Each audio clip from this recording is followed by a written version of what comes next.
복잡하게 돌아가는 정치판 그 판을 한눈에 읽어드리는 시간이죠. 윤태곤의 판 의제와 전략그룹 더모아의 윤태곤 실장 나오셨어요. 어서 오십시오. 네, 안녕하세요. 어제 핫했던 뉴스부터 좀 살펴볼게요. 어제는 후보 당사자가 아니라 후보자 부인의 소식이 핫했어요. 이재명 후보의 배우자 김혜경 씨가 입원을 했다, 응급실에. 이 소식이 오전에 나왔는데 하루 종일 많이 본 뉴스. 아니, 대중의 관심이 이렇게까지 높았나 좀 놀랐어요. 저는. 이런 게 이제 전형적으로요. 네. 신문이나 TV 메인 뉴스의 비중은 작은데 네. 사람들의 관심은 폭발. 높은 뉴스인 거죠. 그러니까 어제 이재명 후보가 하루 종일 일정을 비웠지 않습니까? 예. 오늘은 내가 한 여자의 남편? 한 여자야. 근데 한 여자 남편이네. 예, 한 남편, 아내 곁에 있겠다. 한 남자, 뭐 하여튼, 예, 그러니까 아내를 오늘은 감행해야 예, 되겠다. 예.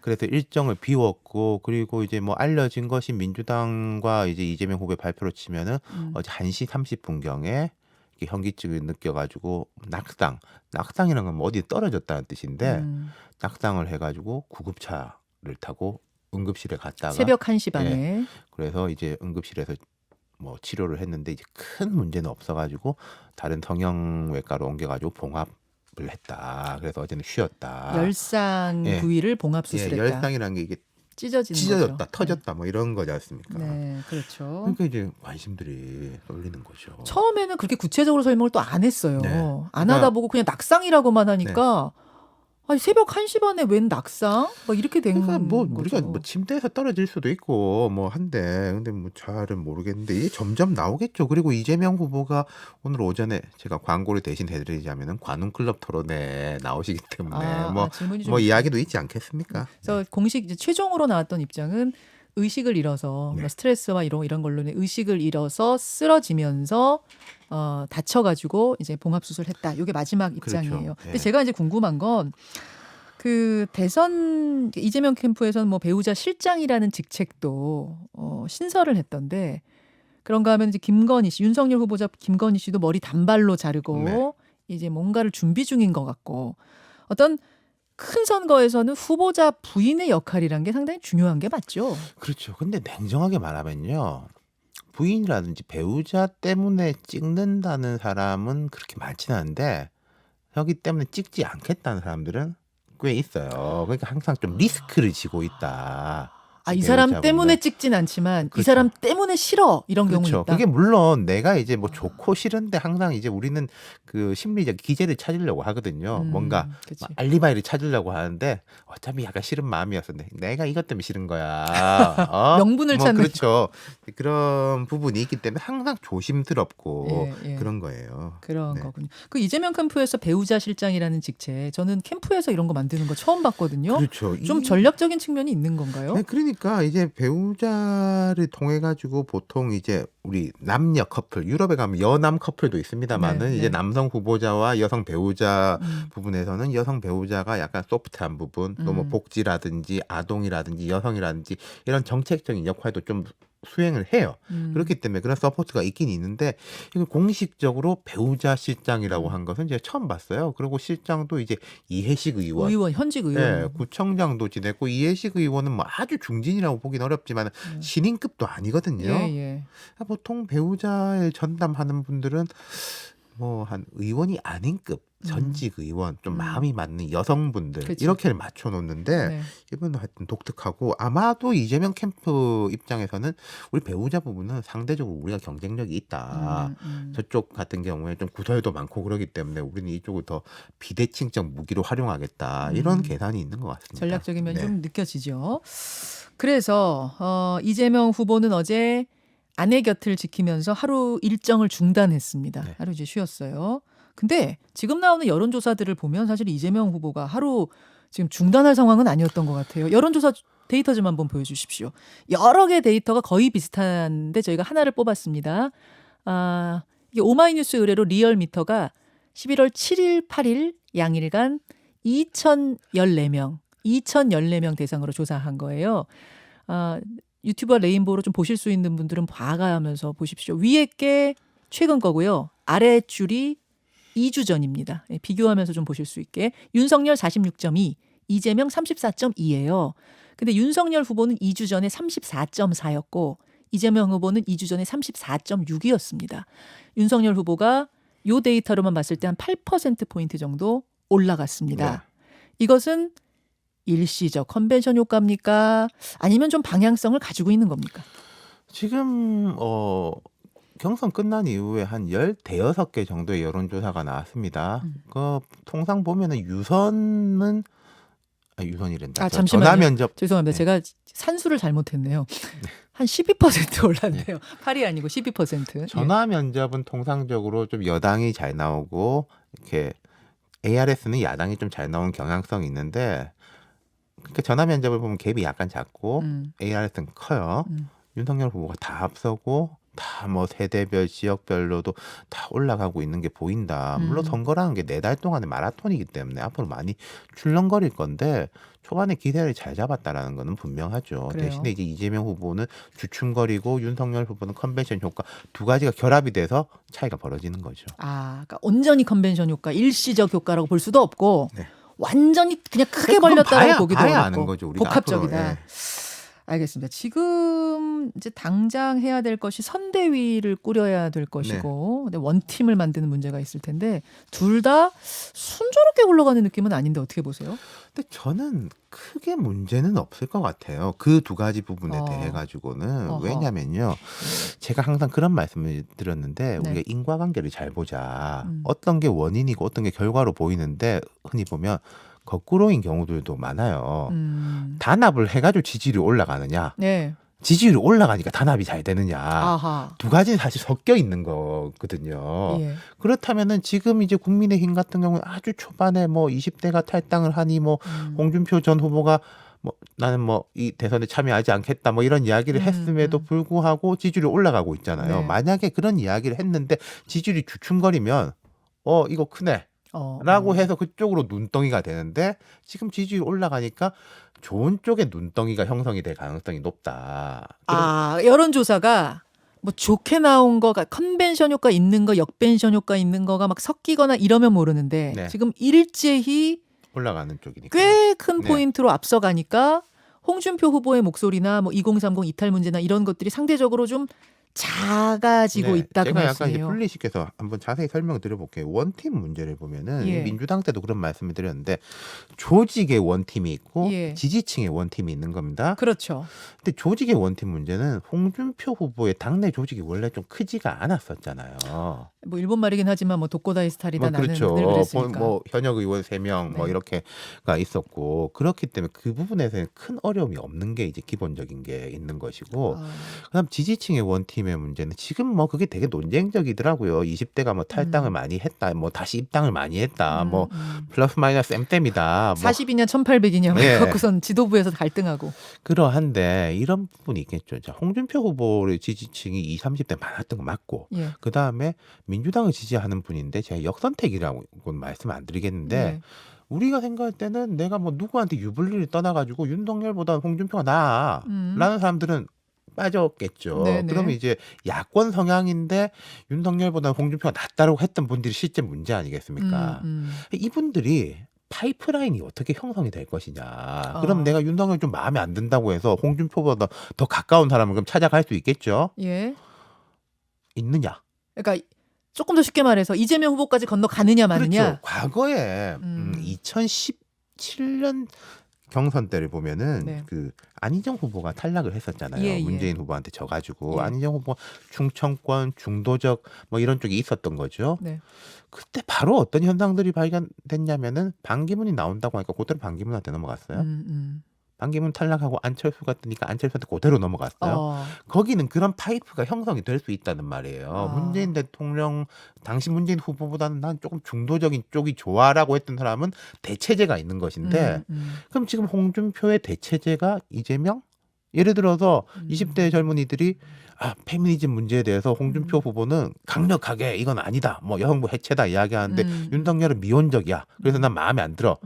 그랬는데 그럼 이제 민주당 정의당 이게 이제 옳다 그르다가 아니라 그런 형성이 안 된다는 거죠. 그분들이 그 마음을 그대로 가지고 밀 수 있는 후보가 다른 대체제가 안 보인다. 그렇죠. 다른 쪽 바깥쪽에. 어제 이재명 후보가 캠프 사람들하고 글 하나 공유했다면서요. 그쵸. 2030 마음 뭐 적은 글. 네. 근데 약간 논쟁적이더라고요, 그게. 그래서 어제 그 여성의 날 맞습니까? 62주년 한국 여성 그 행사 여성 단체들 크게 행사가 여성단체 있었어요. 큰 행사에 전국 여성 못 대회. 갔잖아요. 그 네. 부인 문제 때문에. 예. 그래서 이제 대신 메시지를 보냈는데 거기 보면은 남성도 차별받아서는 안 된다. 뭐 이런 부분들이 좀 들어가 있었어요. 그러니까 지금 그 민주당 특히 이재명 후보 캠프에서는 그런 20대 남성 문제에 대해서 또 20대 남성들이 지금 윤석열한테 온전하게 간 게 아니기 때문에 우리가 여기를 한번 치면은 들어올 수도 있겠다 이런 판단을 하는 것 같은데 근데 이게 또 그 여성은 예. 어떻게 되는 거냐. 민주당으로 봐서는 상대적으로 여성이 조금 더 지지하죠. 전통적으로 봐서는 그렇죠. 집토끼였는데 예. 지금 이재명 후보의 뭐 가족사나 이런 캐릭터 문제 때문에 여성도 흔들리고 있는데 이게 자칫하면은 좀 오른쪽 왼쪽 다 놓칠 수도 있다. 우리가 이런 말이 있습니다. 이게 사실은 똑같은 말인데요. 좌충우돌이라 그러고 광폭행보라고 그래요. 같은 말이에요, 사실은. 같은 이게 말인가요? 중심이 예. 딱 확고하면은 광폭행보다. 예. 양쪽을 치는 광폭행보라고 하고 예. 중심이 좀 흔들리면은 왼쪽 좌충우돌. 오른쪽 좌충우돌이라고 한다 그래요. 네. 그래서 이제 이런 캠페인 하는 사람들은 되게 이제 어려워요. 같은 행위를 하더라도 이 행위가 어떤 상황에서 어떤 시점에서 하느냐에 따라서 정말 천양지차로 받아들이는 게 다르거든요. 지금 이재명 후보는 자칫하면은 좌충우돌로 보일 수도 있는 상황에 처해 있는 그걸 거죠. 조심니까 이대남 잡으러 떠났다가 이대녀 혹은 더 뭐 넓은 기존에 2, 3, 4, 5, 좀 여성이 이제 10대 원래 여성. 전통적인 이제 여성 운동 그렇지. 진영이라든지 좀 민주당에 훨씬 가깝잖아요. 그렇죠. 그런 것들을 주의해야 될 것이다. 그 말씀이시고 선대위 꾸리는 문제에서 또 하나 걸림돌이 이제 김종인 위원장과의 결합 문제인데 네. 김종인 위원장이 함께하기 위한 조건으로 뭐 그 정권? 흔히? 전권 달라고 했다. 전면 재구성 요구했단 말이 있고 네. 아니다란 말이 있고 막 말이 엇갈려요. 이게 김종인 위원장이 되게 이런 상징적인 표현들을 잘하고 작은 노력을 기울여서 큰 것처럼 보이게 하고 약간 이런 것들이 있어요. 2016년 민주당 총선을 이끌 때도 사실은 이렇게 뭐 쳐냈다 이런데 몇 명 없었었어요. 그런가요? 근데 이제 되게 상징적인 사람을 통해 가지고 그렇지. 그때 이제 이해찬, 정청래 뭐 이런 분을 네. 통해서 엄청나게 한 것처럼 보였는데 정권이라고 하는데 정권이 뭡니까? 사실. 전권. 그러니까요. 전권을 달라. 정권이란 거는 없어요. 이거는 윤석열 후보가 갖고 있는 것도 아니고 그 저 누구냐 이준석 대표가 갖고 있는 것도 아니고 정권이란 건 원래 존재하지 않고 또 정권이란 걸 갖고 있는 사람이 있어. 내 건데 줄게요라고 할 거잖아요. 그러니까 주도권 정도는 맞을 수가 이거 있겠죠. 아니에요. 그러니까 선대위원장 12명이 아니라 원톱으로 총괄 선대위원장은 나 딱 한 명으로 해달라. 뭐 이 정도가 전권이라고 할 수 있는 그러니까 거 아니에요? 주도권 정도가 주도권. 되는 그러네. 거겠죠. 그러네. 예. 근데 이제 그 국민의힘 이렇게 보면은 경선 과정에서 윤석열 후보 되게 어려움을 겪을 때 그런 기사들도 나왔었어요. 윤석열 후보 캠프 내에서 나도 김종인 싫어하는데 솔직히 우리를 이렇게 좀 정리하고 하려면 김종인밖엔 답이 없다. 나도 라는, 싫어하는데. 네, 그런 기사들이 이러면서? 있어요. 지금 김종인 그 전 위원장에 대한 전반적인 컨센서스는 그 정도로는 형성이 돼 있는 것 같아요. 그래요? 물론 지지율이 지금 좀 높기 때문에 약간 더 뭐 배가 불렀나? 뭐 이런 마음이 있을 수도 있겠지만은 그 정도는 형성돼 있는 것 같고 그리고 이제 김종인 전 위원장이 예. 직전에 국민의힘 비대위원장이었잖아요. 네. 만약에 아주 야인이었거나 뭐 민주당을 떠난 지 얼마 안 됐다라고 하면은 되게 갈등 지수가 높아질 수가 있겠는데 그런 부분들 그래서 아침 뭐 조간신문 보니까 김종인 위원장이 금태섭, 윤희숙을 중용해야 된다라고 말했다라는 캠프에다가. 이제 뭐 보도가 나왔는데 그 두 사람에 대해서는 윤석열 후보도 따로 만나가지고 공을 들였다 이런 게 이제 아주 초반에 뭐 보도가 있었기 때문에 맞아요. 뭐 크게 어려움을 겪을 것 같지는 않다는 느낌입니다. 그러니까 누굴 들이느냐 문제보다 누굴 빼느냐. 빼느냐 이런 거는 조금 그러면 더 분명히 갈등이 뺄 있을 수 있겠죠. 사람을 요구할 것 같거든요. 전 김종인 비대위원장 스타일로 봤을 때 네. 그분들이 빠질까요? 제가 보면요. 예. 지금 이제 윤석열 후보 캠프에 공동 선대위원장 한 10명 되고 뭐 그랬어요. 네. 사람들 물어보면 잘 몰라요. 뭐를요? 누가 있는지 예. 그냥 많다. 이 정도로 이렇게 있는 것이고 네. 그리고 윤석열 위원장이 이제 만약에 누굴 빼라라고 한다면은 김종인 위원장이 김종인 위원장이 뭔가 개인적 문제가 있는 사람이라든지 최근에 무리를 빚은 사람이 그걸 걸어가지고 할 거 아니겠습니까? 그렇죠. 네. 그렇죠. 그러니까 정리가 될 거라고 보시는군요. 네. 정리가 될 거라고.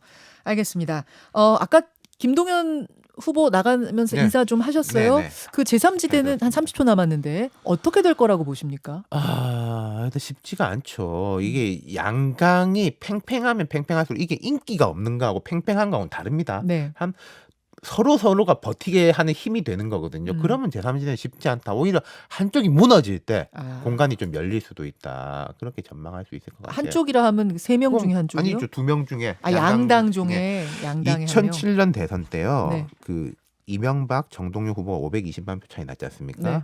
근데 그때 3등이 이회창 후보인데 15%를 넘겼어요. 아. 한쪽이 무너지니까 공간이 열렸던 거죠. 하하. 알겠습니다. 네. 알겠습니다. 여기까지 일단 이번 주에 판읽기 정리하죠. 윤태곤 실장님 고맙습니다. 감사합니다. 자, 이제 라디오 청취자들하고는 인사를 나눴고요. 87야미님이 현장 섭외하는 장면을 목격했다. 김현정 프로다. 아, 보셨구나. 아니, 윤태곤 실장님 이제 배웅해 드리려고 제가 일어났다가 본방송에서 못 물어본 제 질문이 몇 개가 있었어요. 그러니까 이제 실장님이 또 답을 해주셨을 거 아닙니까? 하다 보니까 우리끼리 얘기하지 말고 시간 괜찮으세요? 그랬더니 괜찮습니다 하셔가지고 잠깐 잡았어요. 잘했죠 제가. 예. 고맙습니다 윤태곤 실장님. 네. 윤태곤 실장님도 이렇게 뒤에 남아서 편하게 얘기하시는 거 괜찮으시죠? 뒤에 뭐 갑자기 일이 있는 것도 아니고요. 고맙습니다. 첫눈 오면은 좀 설레고 그런 건 없으세요? 그리고 저는 여기 오면서 들었어요. 사람들이 이제 뭐 SNS 저 개인 네. 단톡방 이런 데서 누나 떼더라 뭐 이런데 저는 올 때는 못 봤거든요. 아, 그러셨구나. 왔다 갔나 봐요. 네, 저 몰래. 되게 첫눈 얘기도 이게 건조하게 하실까? 아니 원래 그 감정의 기복이 별로 없으시죠?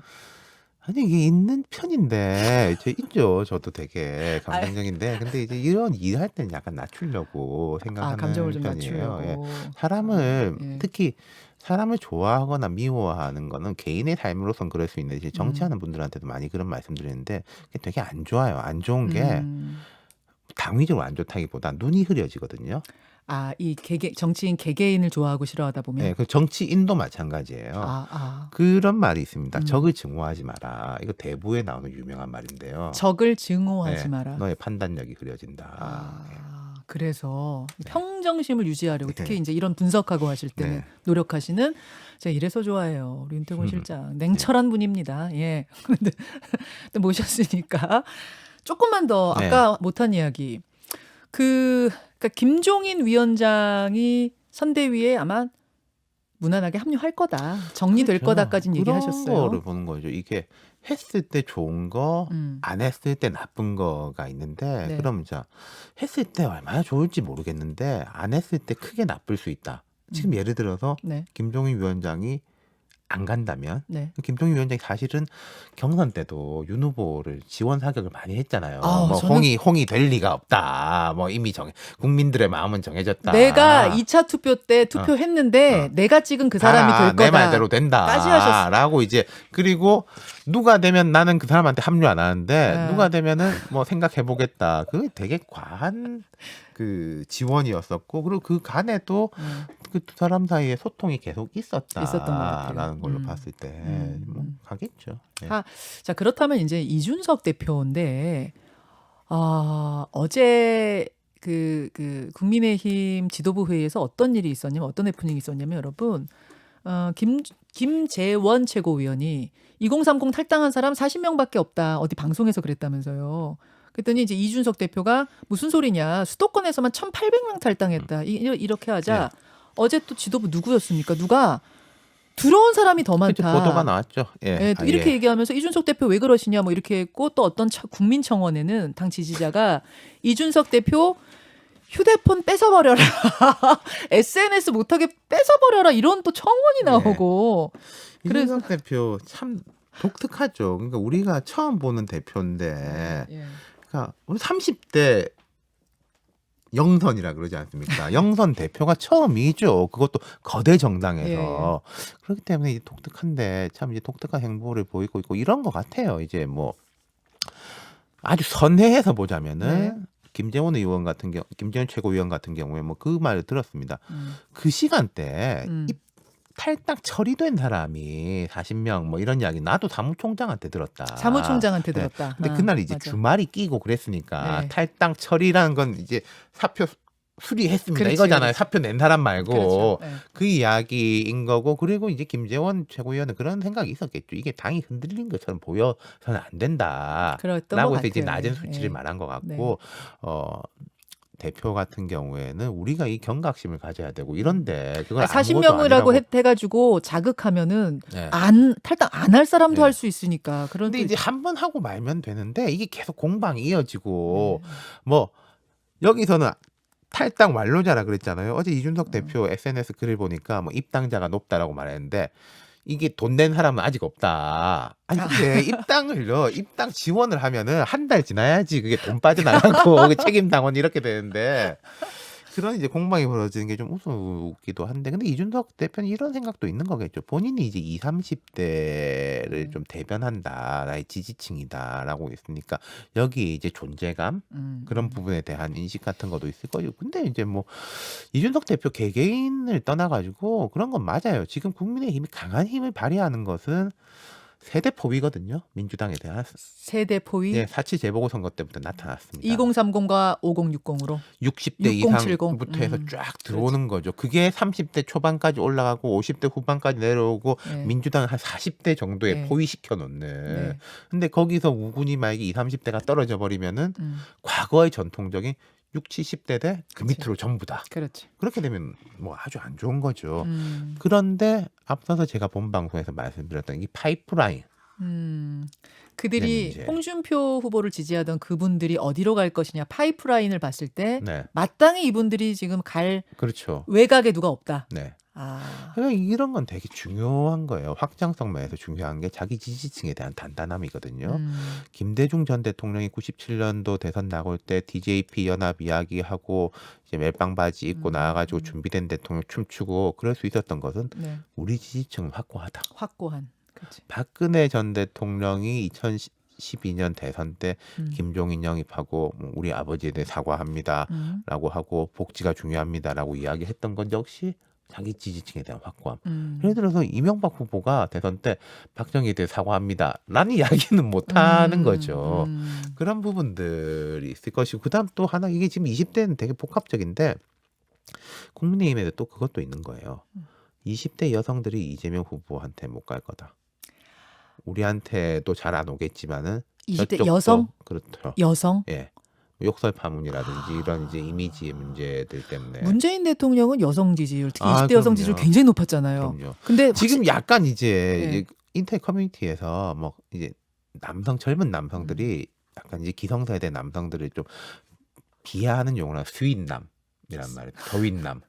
전 이게 들어는 이제 봤어요. 뭐 이제 여성들 잘해주고 인심 팔려고 하면서 남자 후배들은 이렇게 그게 이제 지금은 안 좋은 의미죠. 처음에 이게 좋은 의미였던 예, 거잖아요. 예. 스윗남의 원조가 문재인 대통령. 아, 스윗하다. 스윗하다. 젊은 여성들한테 달콤하다. 인기 있는. 네. 예. 그렇지. 그래서 20대 여성들이 지금 그러니까 이재명 후보를 지지 못할 것이라는 그 자신감도 있는 거죠. 고자신감이 지금 있는 것이다. 거기다가 2030 이른바 이대남이라고 하는 네. 홍준표 후보 지지했던 그분들이 갈 곳이 마땅히 없을 거라는 것도 네. 아마 지금 생각하고 있을 것이다.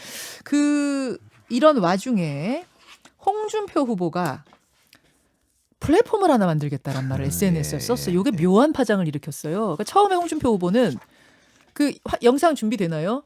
유석준 감독 당일날 그러니까 발표되던 당일날은 깨끗이 승복합니다. 라고 말을 했었단 말이죠. 네. 아 준비 지금 안 돼요.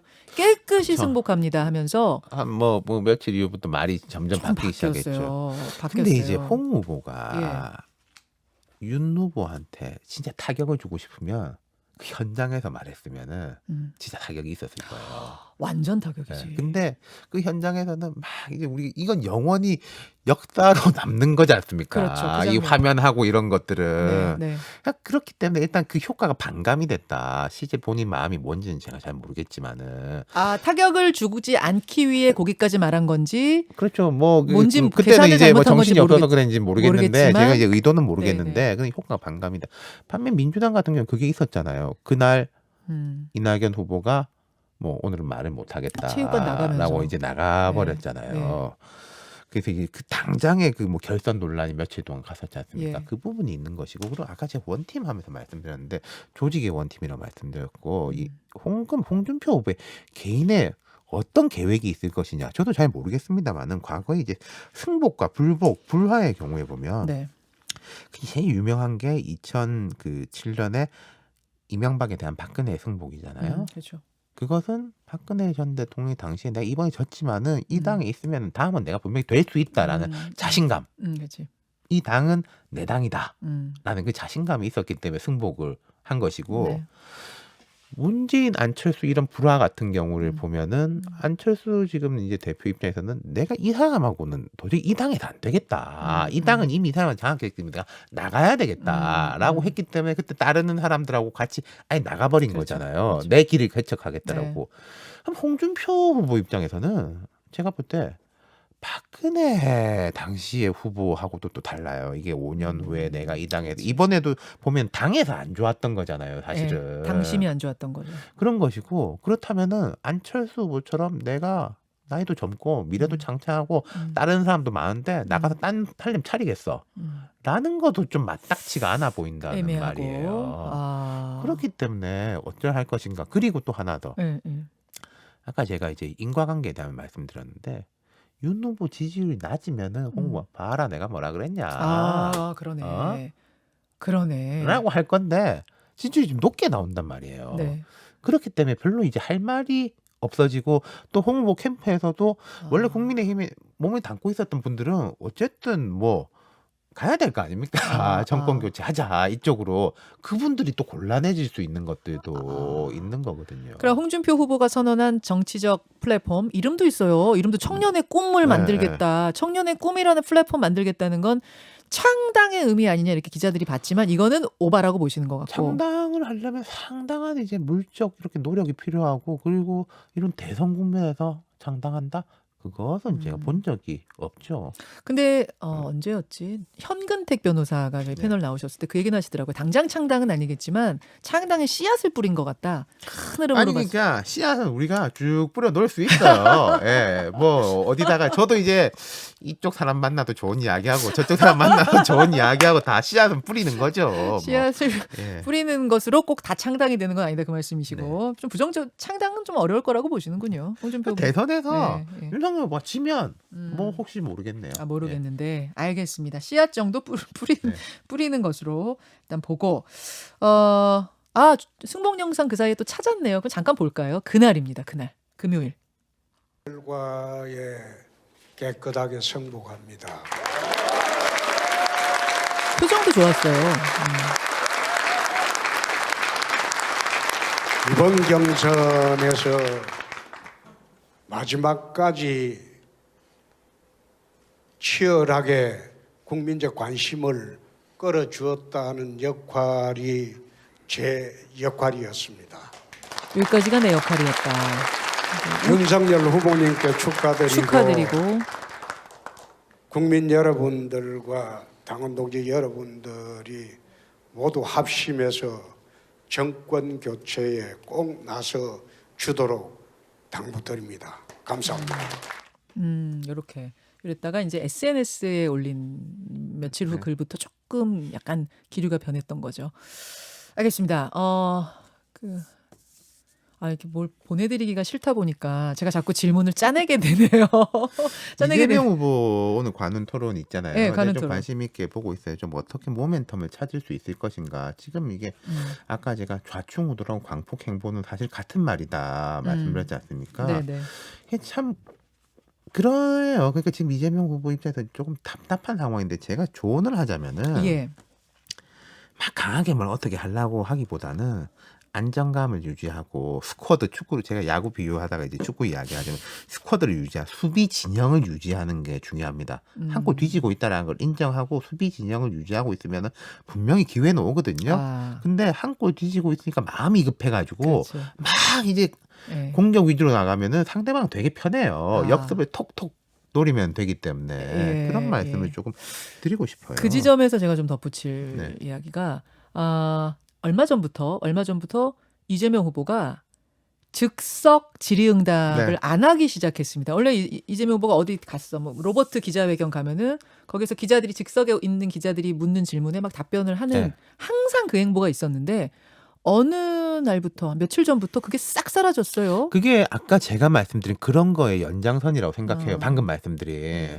수비를 단단하게 하고 지금은 물을 새지 않게 하는 게 중요하다. 왜냐면은 그릇이 단단하면요 반사 이익을 얻을 수가 있어요. 근데 그릇이 밑에 비어 있으면은 위에서 물이 떨어져도 다 새버리거든요. 새죠. 지금 그 비서실에 정무조정실장으로 강훈식 의원이 이제 네. 가 있는데 강훈식 의원이 젊고 이제 저하고 친구인데 그 문재인 대통령이 당선될 때도 그런 역할을 되게 잘했어요. 젊은데 정치 경험이 되게 많고 그래서 이걸 이제 지금 강훈식 정무조정실장이 강하게 후보한테 압박을 넣어가지고 후보한테 승낙을 받았다. 그거 맞구나. 저도 네. 그 얘기 들었거든요. 강훈식 의원이 분명히 저거 요청했을 거다. 네, 맞구나. 그러니까 그건 정말 잘한 걸로 보입니다. 이게 기본적으로 말이 없는 분이 이러면은 진짜 욕 먹는데 이재명 후보는 소통의 양이 부족한 건 아니에요. 그렇죠. 절대량이 상대방에 비해서 부족한 것도 아니고 전임자 문 대통령에 비해서 부족한 것도 아닙니다. 그러니까 이게 조금 줄인다고 해가지고 줄였다라는 큰 느낌도 오지 않을 거예요. 우리는 알지. 네. 맨날 뭐 기사를 쫓아가는 네. 사람들은 알지만 대중 크게 못 느끼기 때문에 일단은 줄이는 쪽으로 네. 수비 위주로 지금 그렇죠. 지금 이제 기회를 보고 있다. 당장은 수비 위주로 좀 가실 때다. 그런 말씀드리고 싶습니다. 알겠습니다. 그나저나 어제 그러니까 김혜경 여사, 네. 그 김혜경 씨가 쓰러진 문제는 뭐 크게 뭐는 없겠습니까? 뭐 영향을 주거나 이런 거는? 그게 뭐 저희가 일단 모르잖아요. 뭐 모르니까. 근데 뭐, 저는 궁금한 네. 게 어제 이런 일이 벌어지면 사람들 이제 호사가들이 여러 말을 만들어낼 걸 알았을 텐데 왜 캠프에서 처음에 구체적으로 얘기를 안 하고 1시 반에 낙상 사고로 뭐 응급실을 갔다고 하는 대정도밖에 안 나왔어요. 왜? 그게 캠프도 예. 그 누가 알겠습니까? 후보가 가르쳐줘야 아는 문제잖아요. 이거는 후보 부인이나 후보가 직접 가르쳐줘야지 아는 문제니까 뭐 그 들은 대로 정리했을 것이고 어제 발표대로라면은 크게 일단 첫 번째로 중상은 아닌 것 같으니까 뭐 큰 문제가 없지 않겠냐. 그렇군요. 이제 두 후보의 부인들의 행보가 네. 이제는 본선 무대가 시작되면서 주목받고 있구나라는 그러니까 느낌을 이제 어제 두 분 다 받았어요. 이제 그런 것 같긴 해요. 네. 이제 젊은 편이죠. 역대 이제 영부인 후보 중에서 젊은 편이잖아요. 네, 김혜경 여사가 50대 초반, 김건희 여사가 이제 뭐 49, 50 뭐 이 정도일 그럴 거예요. 겁니다. 70년대생일 아마도. 그리고 거예요. 이제 두 네. 분 다 이제 딱 봐도 약간 젊어 보이는 맞아요. 이런 느낌이 네네. 있는 거지 않습니까? 그래서 이제 활동력을 강하게 가져가야 될 텐데 또 이러저러한 뭐 제가 굳이 설명 안 드리겠는 이유들로 해서 제약되는 문제들도 있고 그러니까 좀 머리가 아프긴 할 거예요. 알겠습니다. 그래서 결론은 마지막은 어떻게 됐느냐를 좀 정리를 해드려야 될 것 같은데 왜냐면 너무 많은 얘기들이 어제 막 나와서 마지막에 캠프 당에서 얘기를 해준 거는 요거예요. 기자들한테 자료를 준 것은 1시 반에 너무나 많은 스트레스 때문에 정신을 살짝 잃고 쓰러지면서 이제 그걸 낙상사고라고 처음에 표현했던 모양입니다. 쓰러지면서 다쳤고 그래서 그 열상이니까 찢어져서 성형외과에서 봉합 수술을 받았다까지가 이제 공식 네. 입장이라는 거 이렇게 말씀을 좀 드리겠습니다. 자 그렇게 하면서 또 할 얘기 막 찾으면 안 되지. 약속한 시간이 다 됐으니까. 그네 뭐 하나 또 좀 있어요? 아니 있다 보이는 말을 하나 하고 갈게요. 안나 카레리나라는 소설이 있지 않습니까? 예, 그 예. 첫 문장이 예. 되게 유명하거든요. 정말 잘 쓴 첫 문장이라고 하는데 모든 행복한 가정은 비슷하게 행복하고 모든 불행한 가정들은 개별의 이유로 불행하다라고 돼 있어요. 잘 나가는 집은 그냥 잘 나가서 잘 나가는 거고 이게 안 되는 집은 막 이유가 너무 많아요. 서로 갖고 가고 이것 때문에 안 되는 거라고 싸워가지고 안 되는 이유 때문에 싸워가지고 또 안 되는 거거든요. 그러니까 예, 이런 흐름을 예. 끊는 게 중요하다. 그러네요. 예, 그 잘 되는 쪽은 이어가는 게 중요하고 안 되는 쪽은 끊는 게 원인 찾는 것보다 끊는 게 더 잘 중요해요. 생각해 보세요. 여태까지는 경선 치르면서 후보들 보면 정말 한 번 실수 뭐가 나와 안 좋은 게 나와. 그럼 그게 계속해서 이어지는 것들을 우리가 많이 봤어요. 네. 끊는 게 굉장히 어려웠던 그렇죠. 뭐 양쪽 후보 다 네. 그걸 조심해야 된다는 네. 말씀이군요. 알겠습니다. 그 얘기를 하시니까 왜 시험 볼 때 항상 어른들이 큰 시험 들어가기 전에 하나 안 풀린다고 아 그렇죠. 그 마음에 넘어가라 드지 말고 그랬잖아요. 다음 문제로 1교시 넘어가잖아요. 국어 망쳤지. 그거 신경 쓰지 말고 2교시 봐 이러니. 맞습니다. 여기까지 하죠. 총을 가지고 와서 여러분 세상에 지금 시간 많이 지났는데도 끝까지 함께 해주셔서 감사드리고요. 뭐 두런두런 저희 뭐 정답이 어디 있겠습니까만 의견을 나누고 좋은 후보를 뽑아가는 시간 여러분들과 계속 같이 할 것을 약속드리면서 윤태원 시장님 고맙습니다. 네, 감사합니다. 아쉬우니까 우리 지금까지 끝까지 함께 해주신 분들 중에 한 분을 콕 찍어서 커피 나누시겠어요? 커피 주시겠어요?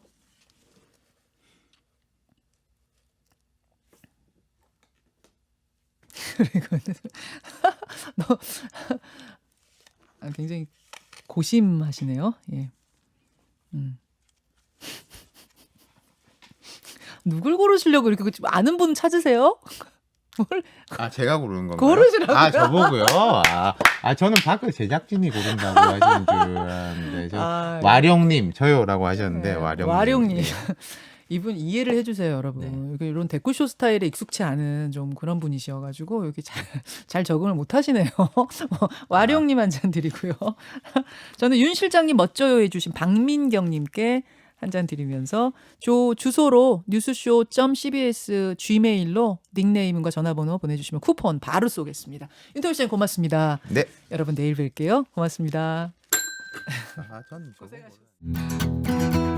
김현정의 뉴스쇼는 청취자 여러분의 참여로 이루어집니다. 트위터, 페이스북, 레인보우 게시판, 그리고 단문 50원, 장문 100원의 유료 문자 샵 1212, 우물정 1212 통해 참여하실 수 있습니다.